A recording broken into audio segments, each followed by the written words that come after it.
Hello, dear students. Assalamu alaikum and good day. This is Professor Fuzail Ahmed from Department of Business Administration, Islamia College, Waniambadi. So, as part of Managerial Economics subject course, today we are going to discuss about demand, law of demand, demand schedule, and demand curve. So, to begin with, it's a really interesting topic, and it is applicable to your personal as well as professional life. So demand, as you all know, people describe demand as want or desire. But we'll discuss a lot about demand from the consumer's point of view, as well as analyze the demand from the firm perspective or from the company's perspective. So here consumer is the one who uses the product or who buys the product. The final user of the product is called as consumer, and firm means the company or the organization that manufactures, that sells the product or offers a service.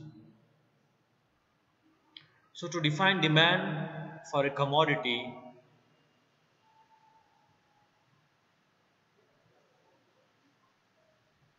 it, it is the desire to acquire the product, willingness to pay for it, along with the ability to pay for the same. So say demand is equal to desire plus willingness plus ability. If a consumer or if a person has these three, then he can be taken as a demand. And the demand depends on the size of the market.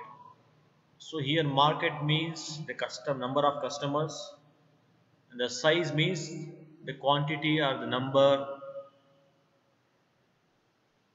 of the customers. So to define demand once again, demand for a commodity means the desire to acquire the product, willingness to pay for the product, along with the ability to pay for the same.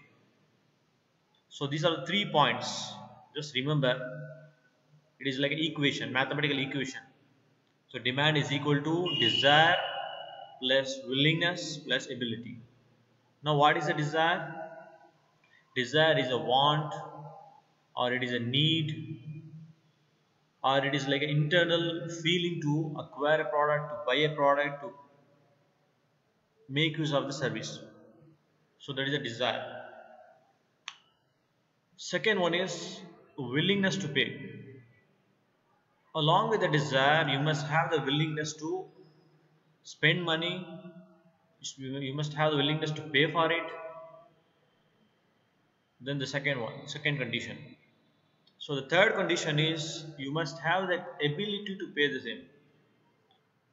You have the desire, you have the willingness, but you don't have money, then you are not a customer and you are not a demand. So the ability to pay for it, you must have money, whether in terms of cash or equal to cash. It could be like one-time payment, it could be installment, or it could be whether it is with offer or without offer, but you must have money to pay for the same. It could be a cash payment or it could be a credit payment, but you must have the ability, you must have the capacity to acquire the same. Then this will be called as a demand. Take for example, you are walking on a road and you see a Benz car. So just by looking at the car, within yourself a desire arises. You like the car, you like the design, you like the luxury, and you want the car even. This is a step number one. You have desired to acquire the product. Next, point number two, willingness to pay, and you are ready to pay for the product. you are ready to pay any amount to buy the car. That is a willingness to pay, the second condition. And the third condition, the very very important thing, is the ability to pay. So you have the desire to buy the car and you are ready to pay for it, but if you don't have money, if you don't have the capacity, if you don't have financial soundness or background, then the third condition is not fulfilled, and this will not be called as a demand. Anybody who wants to buy a car or who wants to pay for the car but you doesn't have the capacity to pay for it, then they cannot be called as demand. So to call it a demand, then that person must have the desire, willingness, as well as the capacity or ability to pay for the same. So this is the demand for the product. Now moving on, law of demand.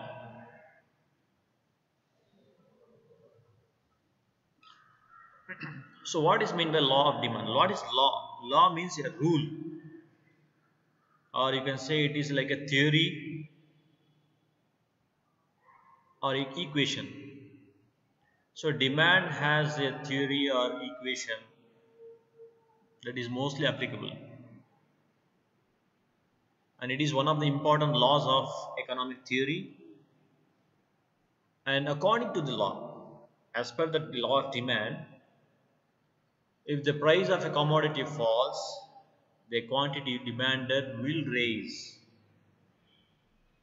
The law predicts that, the law assumes that if the price of a commodity falls, here price means the rate, or it could be MRP or whatever the rate offer price.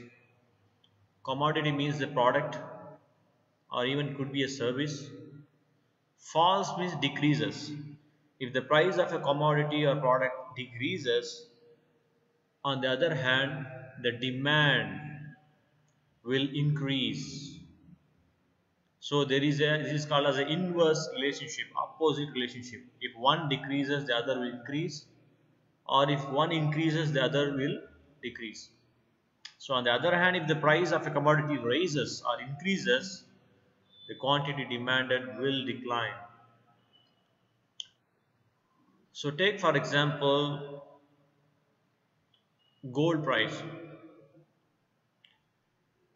If for example, if today gold price is 2000 rupees, I mean 5000 rupees per gram, so the people will think to buy the product. They may hesitate or they may postpone their purchase. Next day, if the price of gold decreases like 4500 rupees per gram, so there is a fall of 500 rupees. So this fall, okay, this decline will motivate people to buy the product. Even if you don't have plan to buy gold today, you will try to buy it at any cost because of the fall of price. On the other hand, if the price increases, it will demotivate people, it will stop people from buying a product. Rather, they will go for alternative, or they will postpone the purchase. So this is law of demand. And this law of demand assumes one condition, that other things being equal. So this law of demand talks only about the relationship between price and product. Here only two things, one is price and demand, that's all. If the price increases, demand will decrease. If the price decreases, the demand will increase. But other things, there are other factors that will motivate or demotivate consumer. What are the other things? Like income of consumer, taste and preference, price of alternative or related commodities, or you can have economic condition, political condition, technology, all this lifestyle. These are all other factors. In case if there is no change in these factors, only price is changing, then the demand will inversely change, opposite.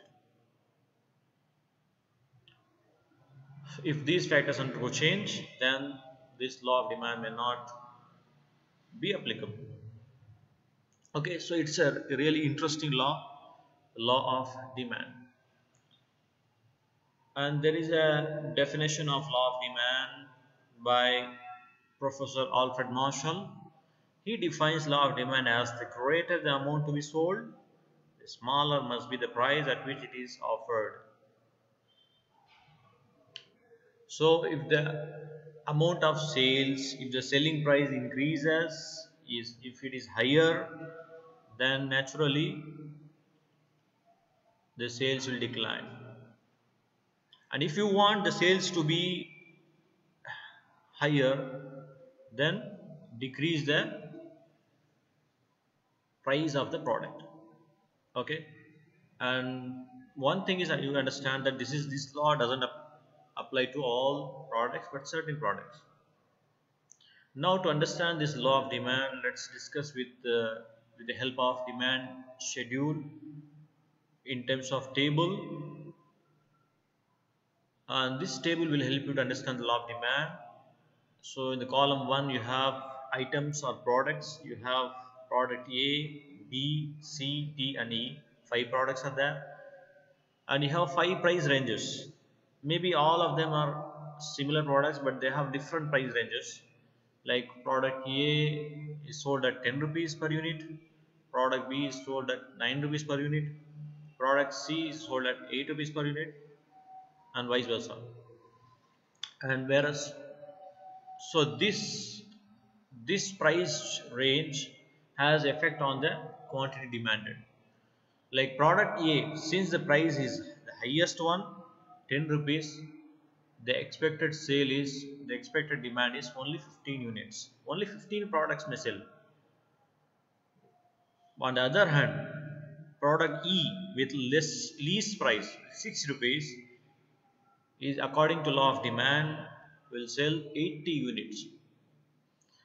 And now this demand schedule you can further uh, draw in the form of a diagram which is called as demand curve. This is the demand curve. Here in the x-axis you can see the quantity demanded. For quantity, like you have one product, two product, three products, and this y-axis will tell you the price of the product. So higher the price, lower the quantity demanded. Lower the price, higher the quantity demanded. So this is a very interesting theory. This is law of demand. So with this we conclude for today's class. See you next class. So thank you very much. Assalamu alaikum.